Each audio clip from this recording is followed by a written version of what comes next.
Actor's Choice, where the actors have a chance to talk about themselves and their careers. Join us now for the next hour as we explore the marvelous industry of acting through actors and actresses from today's exciting show business world. And now, here's your host, Ron Brewington. Hi everybody, I'm Ron Brewington and welcome to the Actor's Choice. It's good to be here in California. I feel real sorry for those folks on the East Coast. They have snow, we have sun. And speaking of sun, in our studios today are two widely known figures here in the Los Angeles area. They are both veteran actresses and they're both sisters. Ladies and gentlemen, please welcome Lynne and Tuesday Connor. Ladies, thank you so much for coming. Thank you. Glad to have you there. Like I said, it's better to be here in L.A. than to be in California, back on the East Coast. Thank you for the invite. Oh, yeah, thank you. Thank you.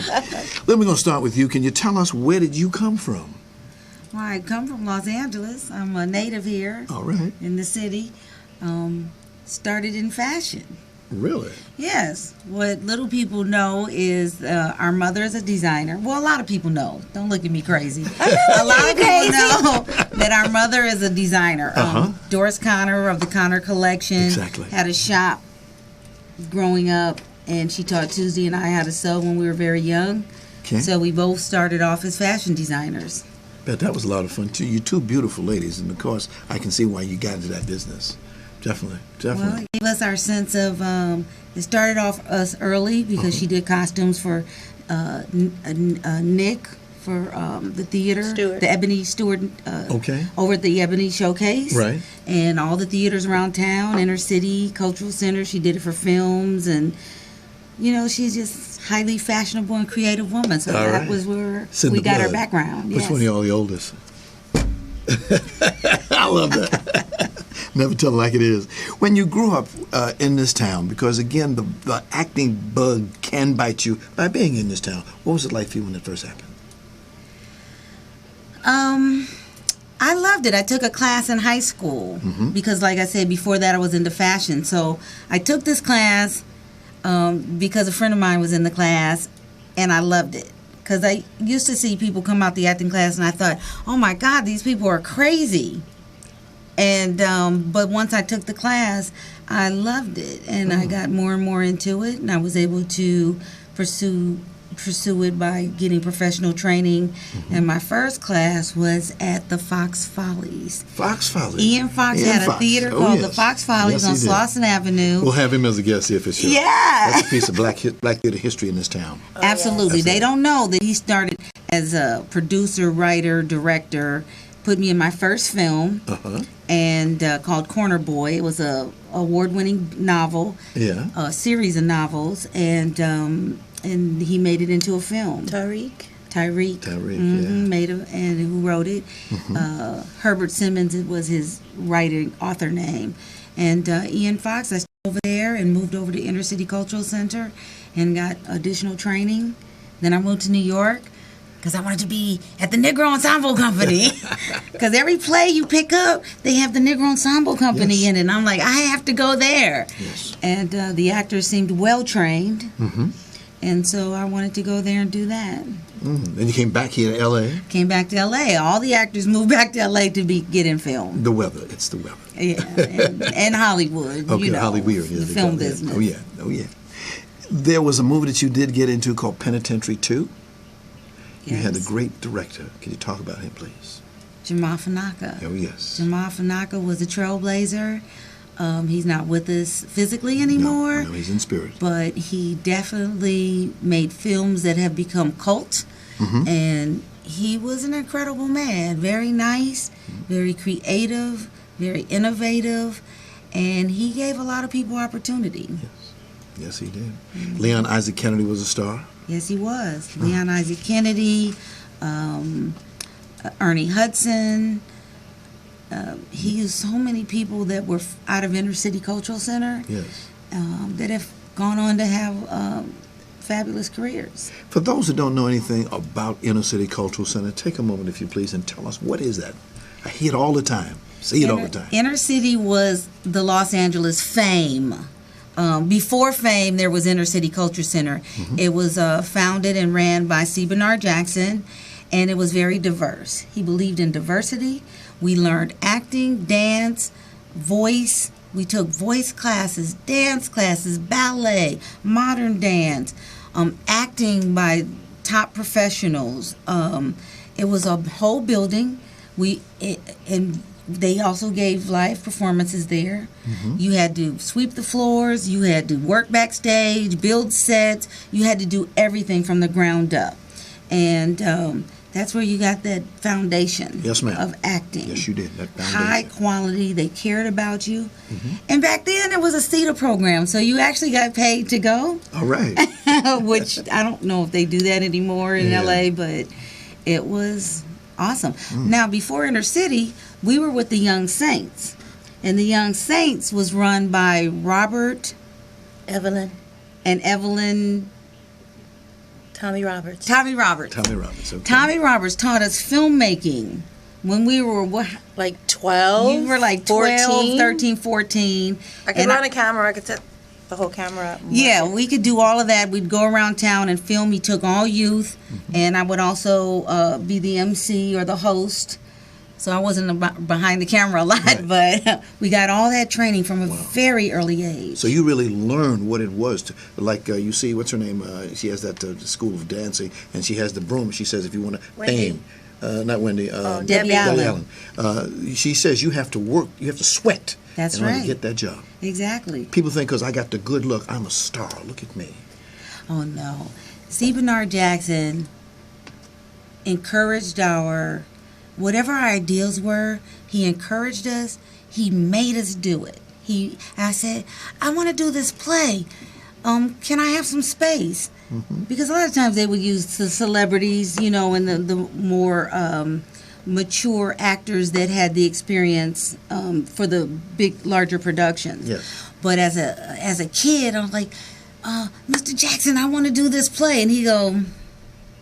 He'd give you that look and you kind of question. You're like, okay, you can have the theater this day. You got to get a director. He'd give you instructions and you'd have to follow him. He'd actually come and watch you perform and give you the opportunity to do. He never told you no. I don't remember him ever telling me no. Wow. It was already, yes, do it. He'll See make me Bernard cry Jackson. because he was He's incredible. For somebody to really encourage your career, push you to excellence, and basically force you to do your best. Yes. Never say no, which is, often in this town, you get a lot of no's. Yes, you do. It's a lot of that you face every day as an actor. And as we know from the recent blackout, we always want to excel, show our best. Yes. So my natural progression from fashion, it was a progression from fashion to stage. Our mother always had us in fashion shows. Right. So not only could we make an outfit from scratch and wear it the next day and perform in fashion shows all over Los Angeles and starting our career that way, she put us on stage. So we had to model. You had to present yourself and carry yourself a certain way. Back then they had etiquette classes.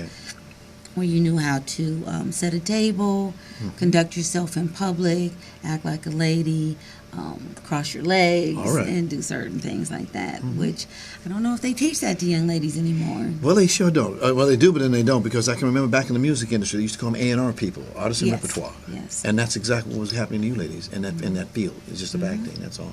And that gentleman, C. Bernard Jackson. Oh, when you say he's got a tear or two in her eyes, and you have to. They named a street after him, a square after him. They did. Maybe they should name some other things after him, like a star on the Hollywood Walk of Fame or something like that. Well, That would be beautiful. Yeah, a lot of times our children don't know some of these people who've passed on. Yes. And we need to carry it on and keep them remembered. We know them. They're close to our heart. Yes. But, not anymore.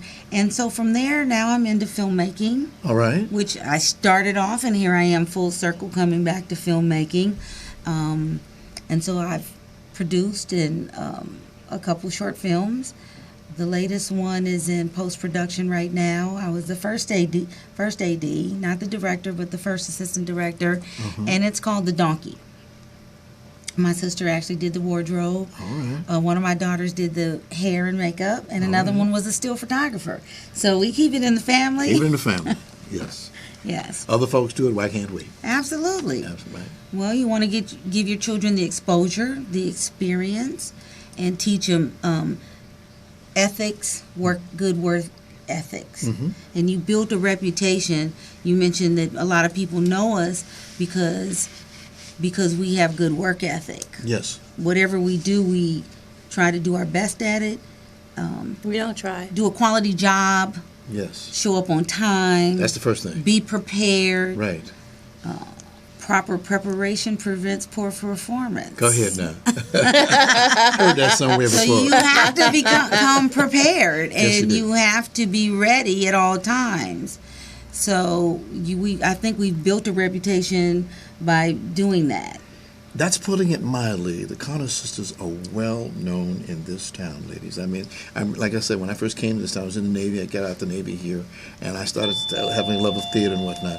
And to see you ladies show up at all the places that you would show up, I'd come somewhere, I'd see you. I'd come somewhere and see you. I'd see both of y'all together. You ladies have left your handprint on this town. And I'll be glad to tell anybody that That's y'all have worked for your name. You've really thank made the name you. Connor very known in town. Thank you. That's Well, I also beautiful. got into publicity because Oh, yes. I left the business for a little while because I got married and I was raising my children. Uh-huh. And so that takes so much time Yes. to really put quality time into your children and your husband and your family. And so I was able to get my foot back into the door by doing publicity, which my company is Publicity for You. So because I'm passionate about theater, I started with the Los Angeles Women's Theater Company and promoting their event. Adela Barnes? Adela Barnes Right, she'll be doing here those next solo week. shows. She'll be here Yes. next week, yes. Yes, every March she does a women's theater festival for women who have original solo acts. Yes. And I was blown away when I went to her show and I realized how much I meant. So I became a volunteer with her organization, and then I led the marketing team. And then I was like, everybody kept saying, "Oh, can you do it for me? Can you do it for me?" And the word got out. Next day I said, well, maybe I should have a company. Make some money, yeah. And make some money. Yeah. And so I performed, created Publicity for You and Yes. started doing it for other organizations. Last week you came to the Black Hollywood Education and Resource Center that promotes short films by Sandra Evers Manley and John Forbes and Ren Brown over at the Nate Holden Ebony Repertory Theater Company. And I just started promoting mainly one-person shows. Got you. But all kind of plays for about 10 to 12 years. Ooh, But I wanted to get back on the stage. please. Tell So us. went on an audition, and they picked me, and I was like, he just wants me because I can do the publicity. you know, actors beat themselves up a lot, sure, or we yeah. second guess ourselves. But that was on Santa Monica and Highland. The theater company. Colsack. Colsack. So I got my foot back in the door with Colsack. Okay. And I haven't looked back yet. You know, And it's you like shouldn't. You shouldn't. the children are Yes. older, now they're grown, and Right. I was able to get my children into it. One of my daughters, Paris, is an actress. So just teamwork. Teamwork makes the dream work. Hey, I have to remember that. I have to remember that. I didn't make it up, but I like it. It sounds good. Yes. It's real. Thank you. It's like attitude determines your altitude. Those are real words. Exactly. What was the first play that you got, that after you got back in, what was the play that you got into? Oh, God. Because you'd done penitentiary. And you had to I'd go done in there. penitentiary, Right. and back then there weren't as many opportunities. Okay. So Jamal Fanaka definitely gave us that opportunity. And to go back with Jamal Fanaka, what had happened was Mr. T was one of the stars of the show, Yes. and I was an extra on Rocky with him, so I'd met him. So I said, you know what? You should let me design your costume, because he was a genie. And so he was like, okay. And he went in his own pocket and gave me the money. I brought him down to my mother's store, and me and Tuesday and my mother, we all looked at him. And we ended up making about 3 or 4 costumes. And he ended up wearing it in the film and wearing it on People magazine and all over the place. And when he walked out in front of John Mafanaka to show him his costume, well, before he walked out, I said, well, you know, you can't come out on stage unless you have some assistants. So a genie's got to have genie girls.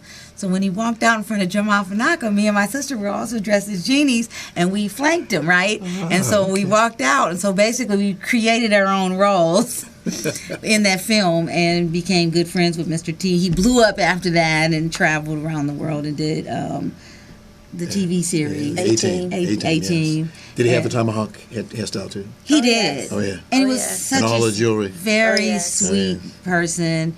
And He wasn't a mean guy like he's on TV. oh my God, he's like a big teddy bear. He Get was outta here. that was all for show. But yeah, we made our costumes for that film, and so then after that, when I moved to New York, when I came back is when I got married and started having children. Right. So that's when it kind of took me away. So I wasn't able to continue pursuing it at that time. So the first play I did when I came back, you didn't have me bring my resume, so what was the first play? Well, I did Bow Wow Club for Levy Lee Simon. I've done so many plays. done so many, At Colsack, I did so many plays. Yeah. They run in and out of each other. Yeah, you do one, you do another role. Tell us, since you did so many plays, one of my favorite words I like to ask actresses all the time is the subject of audition. Can you tell us about what your feeling about an audition is? Well, you have to be prepared, like I spoke about before, because each audition is basically cold. I mean, you get a script online. Right. You have well, now you can tape yourself and send it in, but I think if you're confident and prepared, you can go into an audition and just do your best job. Right. You do your best job and you forget about it because there's so much rejection. Right. You can't think, oh, what did I do wrong? Oh, what happened? Oh, because who's the judge? It's all subjective. Yes, ma'am. Do I fit the role? Did I kill it? If I did my best, I can walk away thinking, oh, what I always tell my daughter, I'm not going to book that job. I'm going to book the room. Okay. Because if I don't get hired for this job, you want them to remember you. And because maybe something better for you is coming, and they'll remember you and call you back in. Gotcha. Actually, we went on an audition Saturday, and the casting director says, you did something for me 9 years ago. And I loved you then. I called you back in because of your personality. 9 years? Ooh. And I try to remember everybody. I don't remember everybody, unfortunately, but I try to. Yes. And she remembered us from 9 years ago. Because that's Connor with an E, not an O. Exactly, and Lynne with an E, Yeah, which right, everybody likes to exactly. leave that off. Yes. But so yes, you're booking the room. Yes. And so that's what I have to say about auditions is prepare, Okay. practice, go in, do your job, and then forget about it. Okay. You got to have training, and you got to have an education. You got some education at the Richard Lawson Studio here in L.A. Can you tell us about that, please? Absolutely. Richard Lawson is a gem. He trains behind the camera. So he Right. makes you write the script, film it, star in it, Okay. and do all your editing. And so most people like discipline. I like discipline, and that kind of forced me to make several shorts because he gave us a theme. He'd say, okay, this is your topic for the week, and this is what I want you to cover. And then we'd go out with that theme and make a little short film. And Okay. we'd come back and present it in class. All right. And he was very encouraging, very empowering, inspiration, motivational. He really cares about his students and encourages you to know everything. Okay. In front of the camera, behind the camera, and the business end. All right. Because people forget it's show business. Right. Yeah, it's a They show do. and So you business, have to right. know the business Yes, of it. ma'am. You have to know I business. teach my daughter, who's an actress, you have to brand yourself. She has a degree in marketing. I learned from doing. She has a degree. You have to brand yourself. If we don't promote ourselves, who will? Right. Exactly. Exactly. Now, you brought along a videotape with you. We call it a sweet mocha brown. This was, I understand, based on the character that you and your acting coach, Francisco Khalid, this was your final project at Richard Lawson's film class. Yes. LaRon, can you go ahead and run that for us, please, sir? Thank you.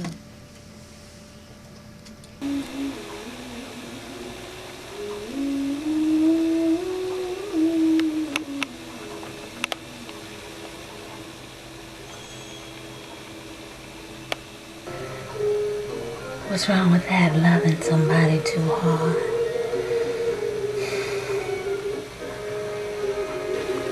No one will ever mess with you, sweet mocha brown. No one will ever mess with you again. 'Cause if they do, you will shoot them and bury them 6 feet under.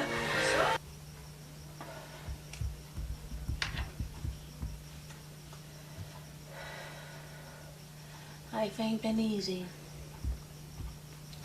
I worked hard for everything I got. I don't need you. And I don't need you either. 'Cause I can do it all by myself. Yes, I can. I don't need nobody. I'm feeling kind of lonely. Haven't slept a wink.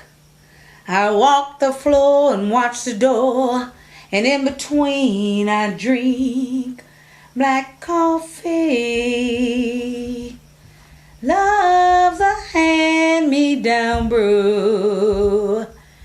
It's driving me crazy. It's driving me crazy. Just thinking about you.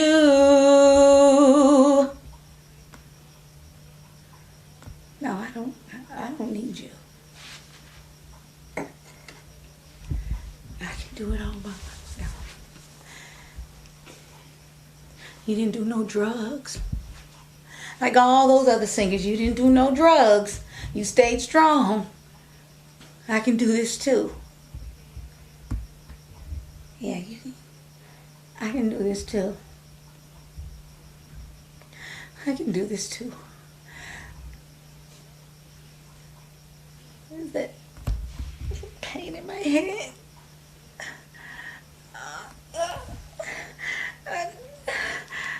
Come on, get out of my head.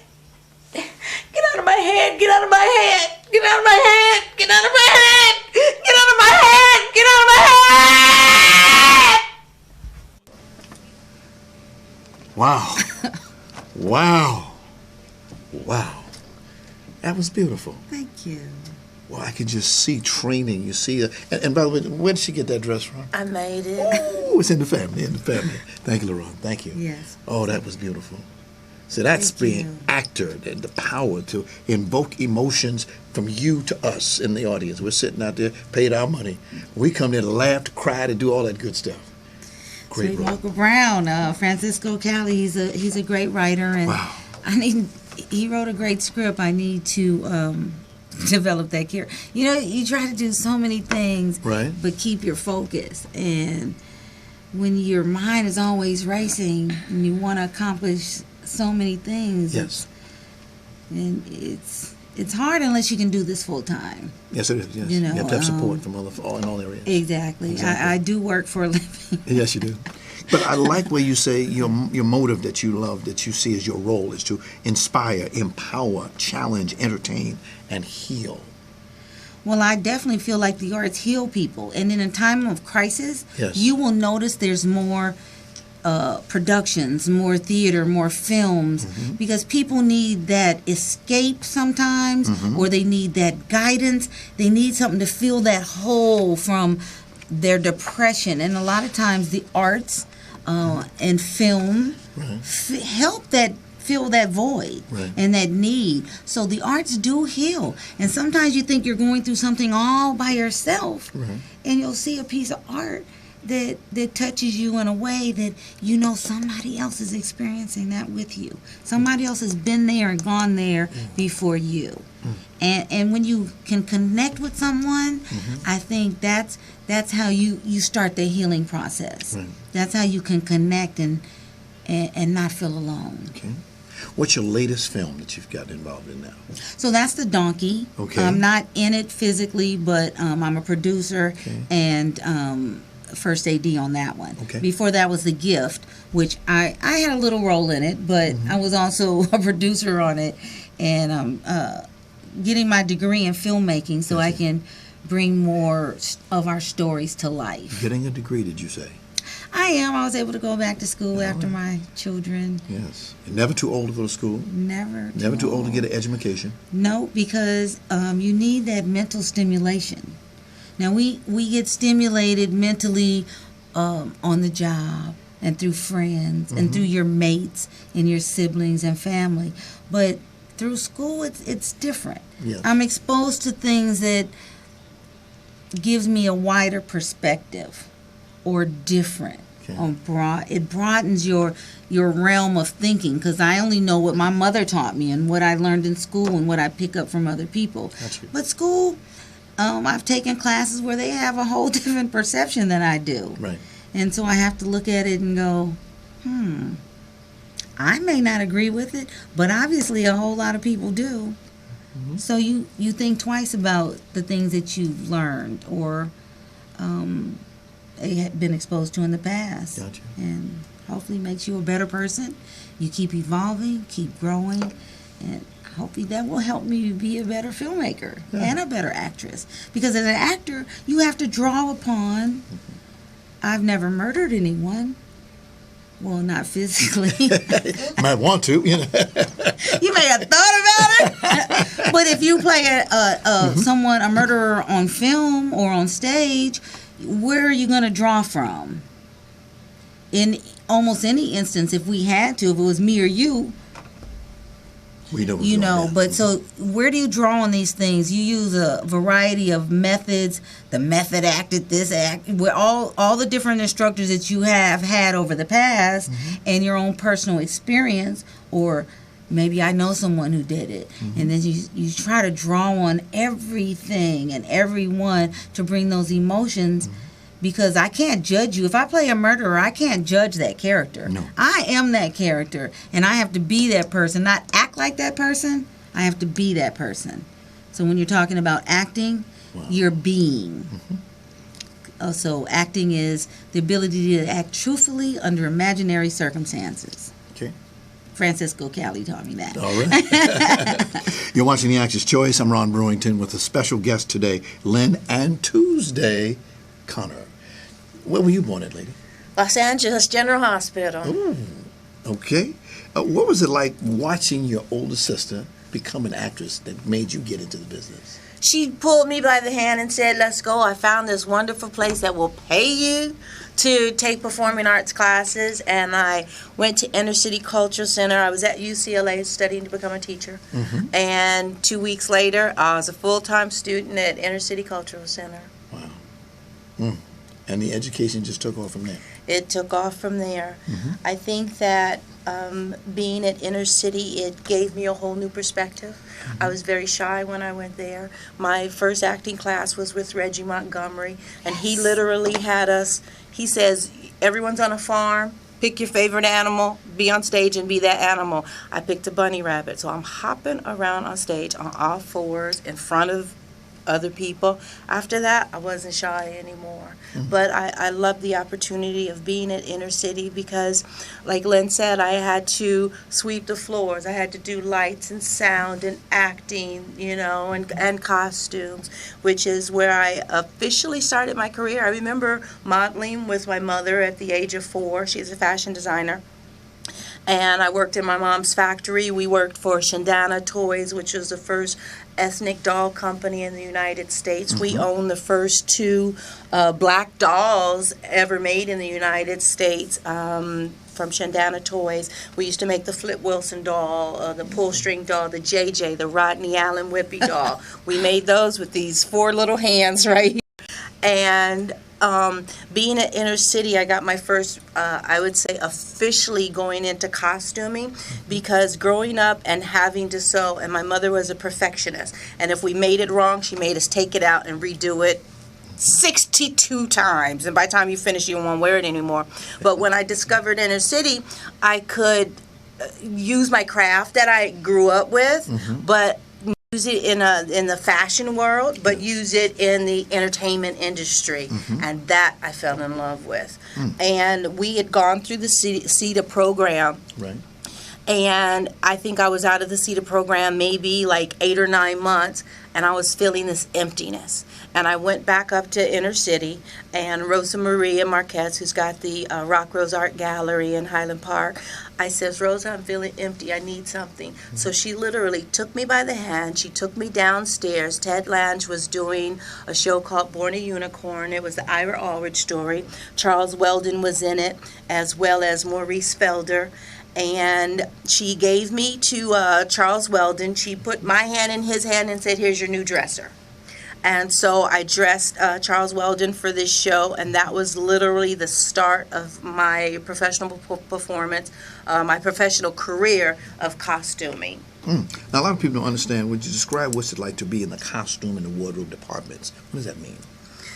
It means preparing the overall look of everybody's wardrobe in the show. You have to not only coordinate with the set designer, because you want your colors to match the set, but you have to make the choreographer happy, the director happy, the producer happy, and the actors happy, and you have to be satisfied with it with yourself.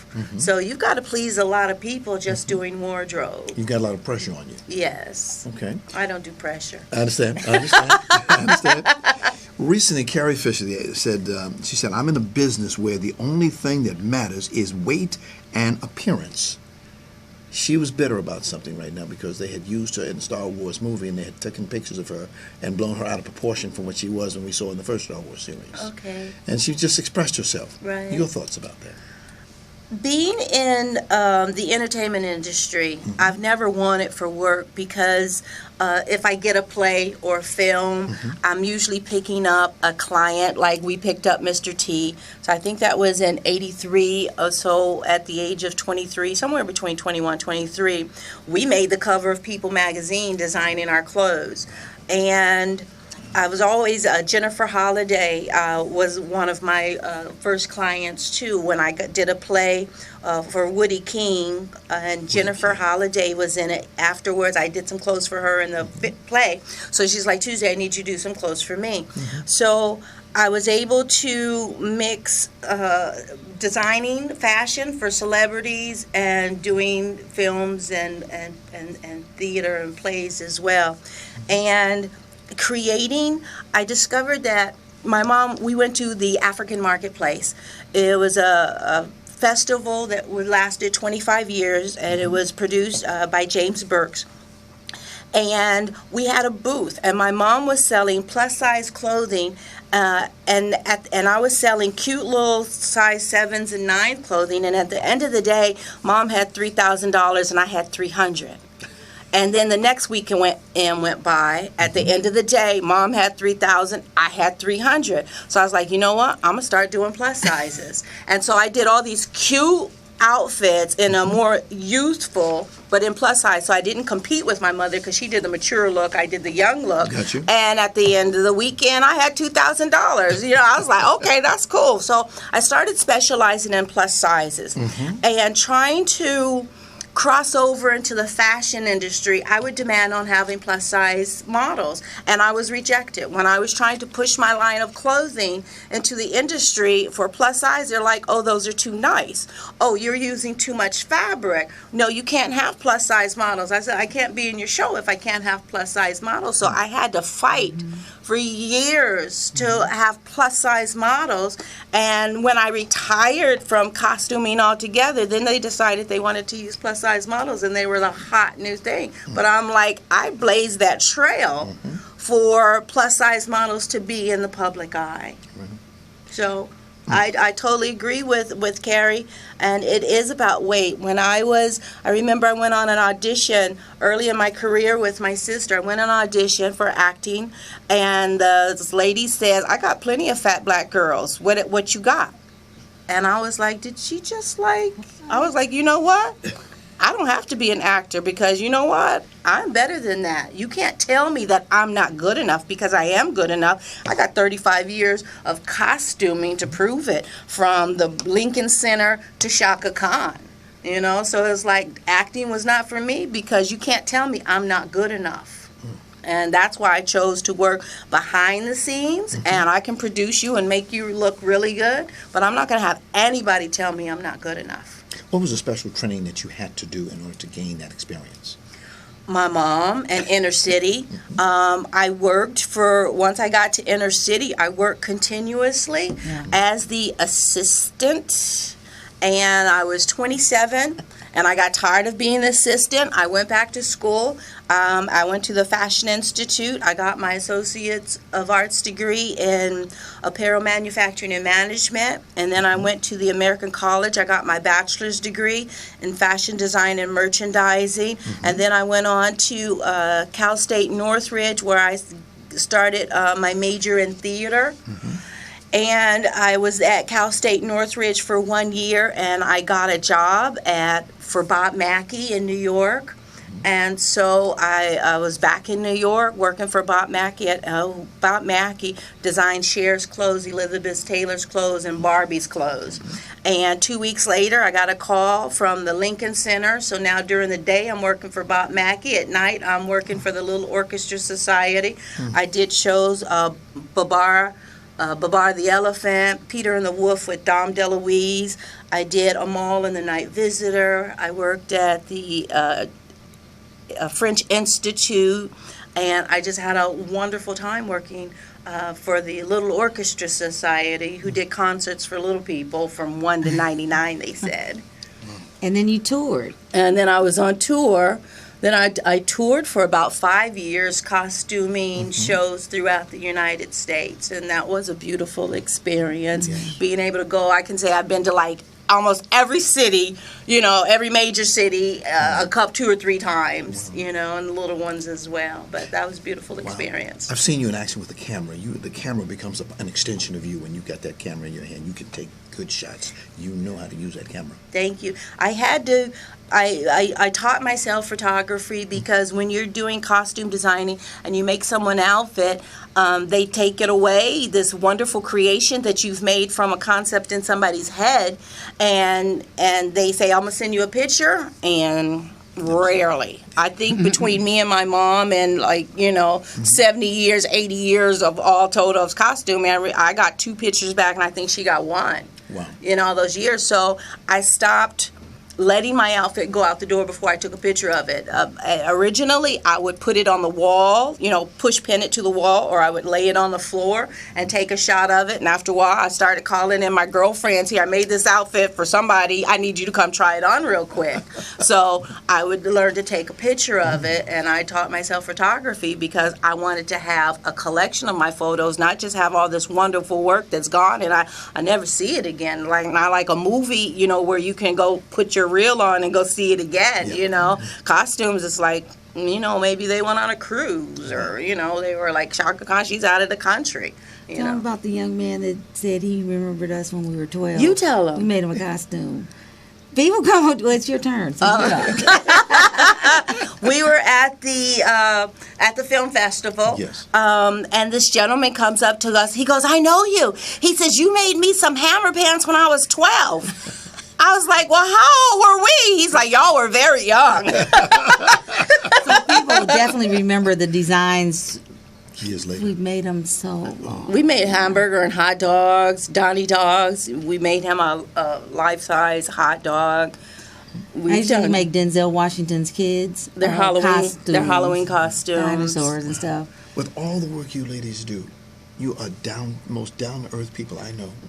You don't have the big head. We're from L.A. A lot of folks, they just do a little thing. Look at me. But no, you ladies do all this. You do this every day, please?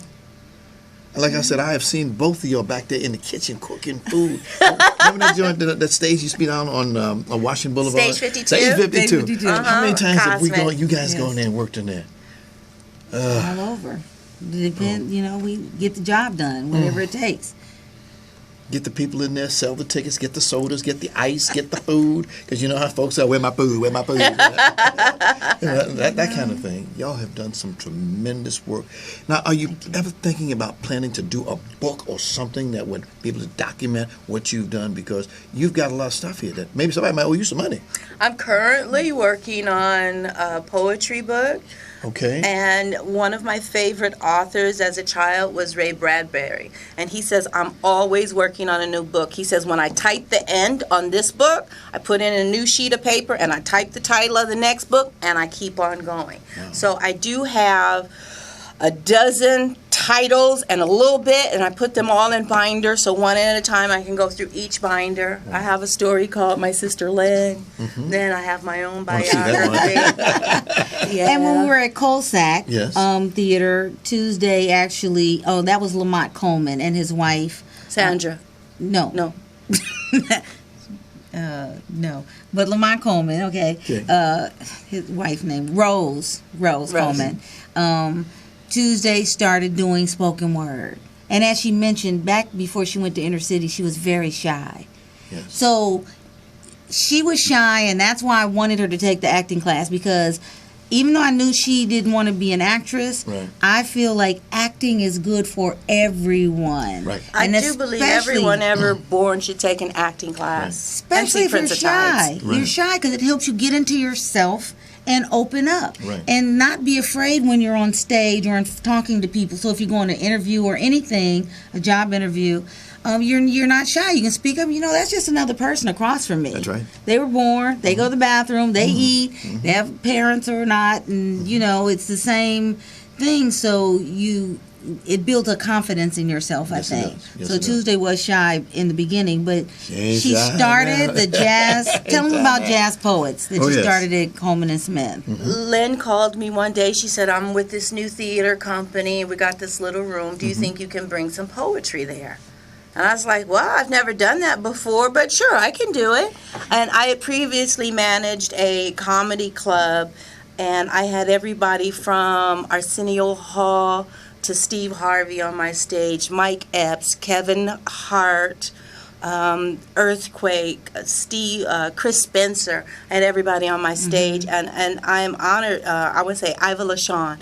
I'm honored I see Lynne every once in a while. She says, I ran into this comedian, and he says that you gave him his first start. And I love hearing those stories, because when I managed the comedy club, if you thought you were funny and you wanted to get on stage, I'm going to give you stage time. I might give you a 7 o'clock slot, but I'm going to give everybody a chance who think they're funny enough, because I would never get on stage and try to make people laugh. And so when she asked me to do the Poetry Lounge, my assistant, her name is Nikki Dillard. Nikki was an angel. She found me at God's Trombone with Lincoln Kilpatrick, and she comes up to me and she says, I've been admiring your work for years.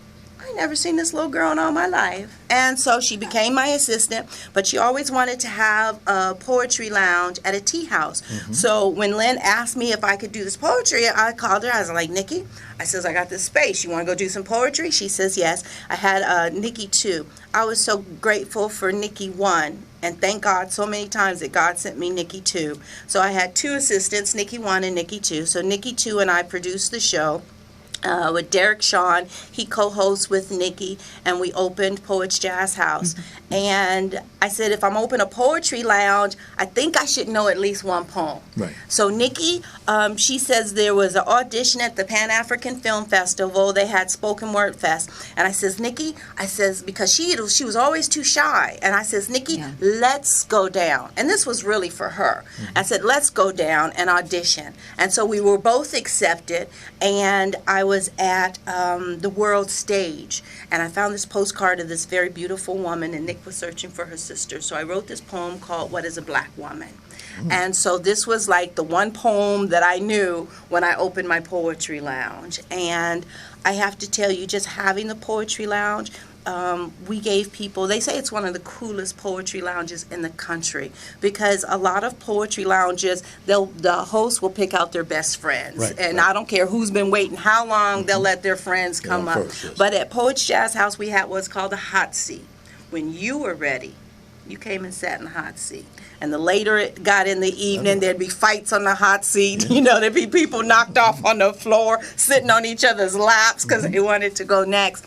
But the Poets Jazz House, I can't tell you how many people say, you saved my life, or this is where I go to church. Okay. You know? Okay. And that hot seat gave everybody an opportunity. Right. As long as they got in that seat. They got it. It They didn't got leave it. anyone out. Yeah. Okay. So, LaRon, would you please, we have we're showing you doing Robin, a video of her doing Robin. Okay. until she started writing more and more. Yes. That was just the beginning. Derek said, how would she know about something like that at such a young age? And the next morning I got up on the bus, I pulled out my homework assignment, and I answered homework assignment number 3, when she was young and naive. When she was young and naive, she didn't know.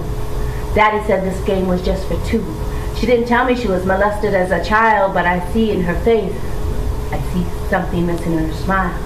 She never said Daddy touched her here, but in her eyes, I see the hurt. And if nobody else does, I care. When you're that young, you don't know what's wrong. The man who's supposed to keep you safe from all harm. Her first boyfriend, her mama's man. Words unspoken can never mend. She never told me she was molested as a child. She hides from herself, fakes a broken smile. Her man only put his mouth on her tiny little lips, creating a sensation she grew accustomed to at 2. She gave him hand service at 4. When she turned 6, Daddy said we could play no more, but it was a 6th grade teacher who needed to be stroked at recess and at lunch. The hands of a child, the stroke of a pro, inside an elementary classroom. She was 14 when her virginity broke. By 16, she was a sex addict queen. You couldn't turn her off. She was like a wild stallion who wouldn't be bucked. She was 18 before she knew. She was not obligated to give of herself to every man who wanted to screw. It had been taken from her since the age of 2. At 21, she locked down the powers within. At RIU, studied the psychology of men, now commanding them to get on their knees and beg, vowing never to let a man get inside her head. Daddy's little girl, lost in a world of betrayal. He'll never know the intensity of hurt.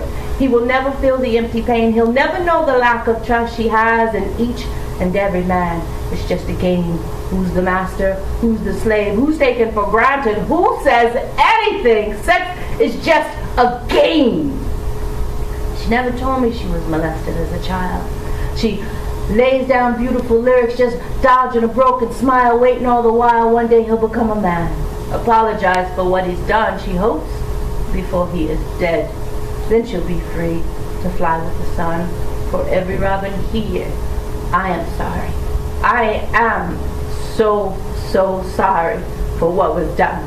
For right here, right now, it's time. Go now, Robin. Fly on. Excellent. Wow. Yeah. Excellent. Excellent. Wow. Now, Tuesday mentioned homework, Yes. assignments. I started putting a homework assignment inside the program because when we opened the doors, it was 14 weeks later. I'd seen the same faces for 14 straight weeks, and those people didn't get on stage. And I knew there was something in their heart they wanted to say, but they didn't know how to express it. So I started putting a homework assignment in the program every week, and you just had to complete one of 3 thoughts. And that one was when she was young and naive. Wow. That was beautiful. Thank And it you. encouraged other people to write and to open up. And this is another part of the healing process that we talked about, the arts. Yeah. Because you were allowed to turn in your homework anonymously. You could turn it in and we would acknowledge you, or you could get on stage and do it yourself. But not doing your homework was not an option. Ladies, you brought some films, some pictures with you. LaRon, can you run some of those pictures to see what they look like? Okay. Now, who are we looking at right here? On the left in the orange shirt is James V. Burks, myself in the center, Glenn Turman in the kente cloth African jacket, and Ernest D. Dillahay on the right. This was, I believe, in 2005. This was C. Bernard Jackson Celebration Day. C. Bernard Jackson, the founder of Inner City, his birthday is November 4th, and we have a reunion every year on November 4th, and we have an Inner City reunion. And Ernest Dillahay and James Burke always, and I started crying with Jack because they never told me no. Anytime I said I need a place to play, James and Ernest always said, here's a theater, how many seats you need? And so this was our very first award show. I gave them the Inner City Essence Award. Wow. Wow. And so since then, we've honored Marla Gibbs, Ron Milner, Dick Anthony Williams, Nipsey Russell. Oh, So many people. So many people. that are So not many with us people. anymore. Yes. So many of them, and it's good to be recognized while you're still alive. Yes. We Have did that have the honor celebration. to Dick Anthony Williams. Before he passed Yes. away, we Yes. honored him, and he didn't know it was an award. I just kept calling, "You're coming, right?" He's like, "You want me to send you a car? How many guests you want?" He's like, "No, I'll get there. Don't worry." And when he got there, he says everybody was talking to him, murmuring, and he didn't know. And when his name was called, he says that was one of the most beautiful moments of his life. Next picture, please. Wow. Who is that? That is Shaka Khan. Shaka Khan. That's one of my most treasured moments of designing clothes. Shaka was on the NAACP.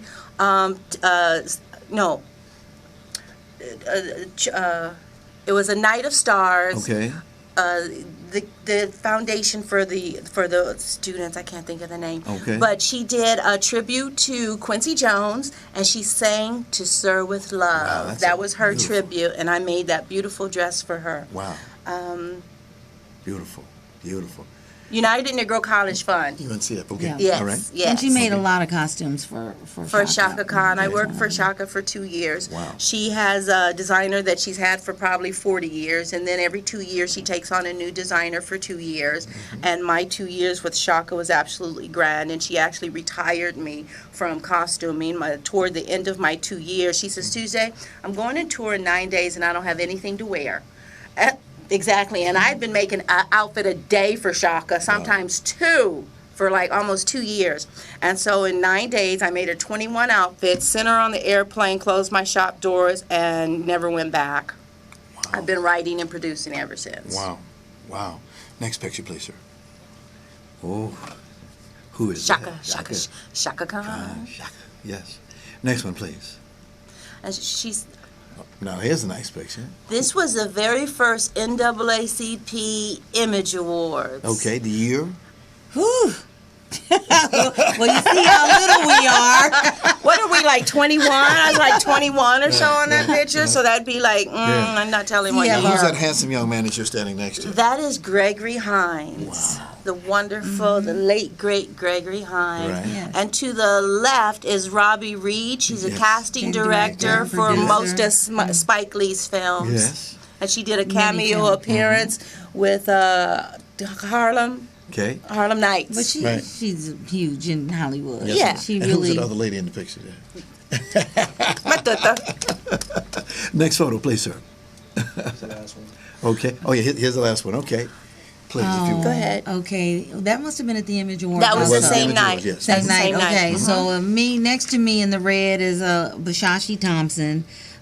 She's an actress. She was in Felton Perry's Play With Me, Heather and Other Love Laughs, and she just recently passed on. Yes.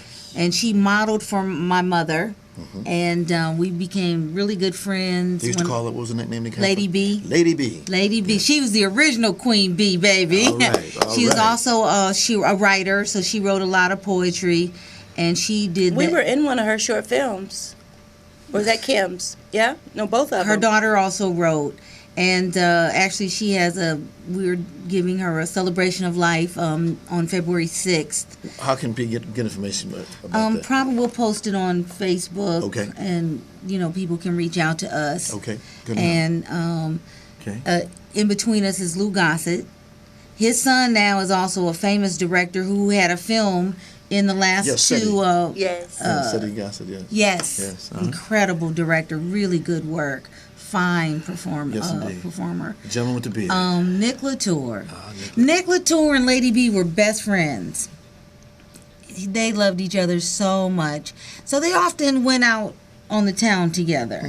And Nick was a great person. His father, wasn't he one of the original founders of the right, NAACP? NAACP, right. Yes. And that beautiful lady on the end in the black lace. My sister Tuesday, she might have actually designed her outfit and my outfit. Wow. Back then, the gold lame. Wow. And the lace. Okay. But yeah, two of them are no longer with us, but their memory lives on. They made incredible imprint in Hollywood and in the black community. Yes, indeed. Yeah. Thank you, LaRon. Thank you so much. Thank you. We only got a few more minutes left. Just want to. What? Yeah. We ran out of time already. Hey, listen, I'll go with all we've talked about here today. There are a lot of people that want to get into this business. What advice would you tell them that they have to do to get into this business? Be prepared. First of all, I would say get training. Train yourself. Like I tell my daughter who's in the business, invest in yourself like a doctor invests in himself or herself. They go to school. They get quality pictures. They call on resources. You know, you have to network with people. In LA, it's who you know. When I moved to New York, it was who knows you. Right. Now that all the New Yorkers are in LA, I think it's who knows you. I may know a lot of people, but do they know me? Will they call me 9 years later and say, I have the right part for you? But don't wait 9 years. Right. Call me next week and see if I'm available. Thank you. But I think the preparation and building that foundation so they have a purse full of things. Some women won't go anywhere without a purse, and it has everything in it. Mm-hmm. Those are your skills and the things that you need to pull out and always be prepared. Doughboy. Yeah, you're Doughboy. Doughboy. Eugene Williams. Yes. When Eugene Williams when he would have networking events, if you got up and said you were an actor, you better have your headshot and your resume. If you were a director, you better have your reel. I mean, you had to be prepared. Yes. Have your business cards. Be ready. Gotcha. Rest his soul. But that's the business we're in. Yes. Have your tools. Mm-hmm. Be prepared. Be prepared. So you can give that best performance. Lynne Connor, how do you want to be remembered? Is down to earth, kind and giving, talented. Okay. You know, a good person. All right. Be a good person. If I may, set of roses for you, lady. Thank you, thank you. Tuesday Connor, Yes. how do you want to be remembered? Humanitarian, giving, loving. I would like to mention before we go that I have a couple of bookstores, Okay. $1 bookstores. So we give away free books to any teacher in the world that asks. And we give away books from Africa to Jamaica to Northridge to Compton. The $1 bookstore, Piccolo's $1 bookstore. Baby, some yellow flowers. Thank you. So much. Thank you. You know, this has been a wonderful day for us to come together and just talk about a family of people in this town, regular people who have acquired so much knowledge and use it, put it back in the community. That's what you two ladies do. Thank Well, you. Ron, when we have mentors like you and people that are so giving and loving, and did you mention that you got the Lifetime Achievement Award? I don't talk about For that. I was there. I was for there. a reason. Because we surround ourselves Yeah. with Ron Brewingtons. Yeah.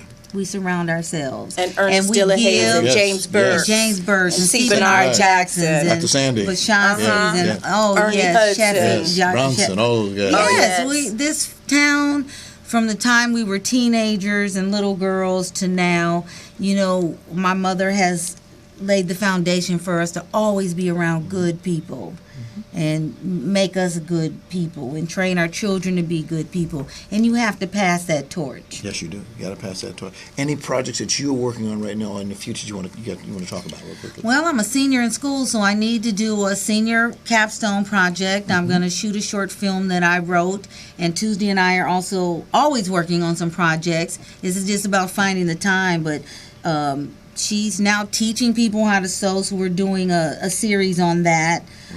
Because we've been sewing so long, she doesn't do that as a profession anymore, but it's a skill that will never go away, that's passed through before our mother, our grandmother, and great-grandmother, and I don't know how far back before that. So, yes, there's projects, film-wise, that I will be working on. Okay. I have 2 projects I'm working on. I plan on shooting Robin. We're in pre-production right now for Young and Naive. It's got 2 names, but the poem that we saw, I'm in pre-production to shoot that for a short, and I would like to market that to crisis centers, those kind of places. And I have a show called Menage a Trois. We teach safe sex. It's not what people think, but we teach safe Most popular sex. three-letter word in the world today. You do know that. Yes, yes. Well, it definitely gets a lot of attention, and when people come see our show, they absolutely love it. So right now, I'm creating scripts to come up with 13 episodes, so I can have a Netflix or HBO or Amazon original series. Ladies, I learned a lot today about you. I thought I knew you, but I learned a whole bunch about it. Thank you so much for coming to see us. Thank you for having us. Thank you so much. We'll get you ladies back again because there's a lot that was not said today. If we had more time, we'd make sure that it got said. And again, I want to thank our audience for staying with us. We'll see you again next time. Take care.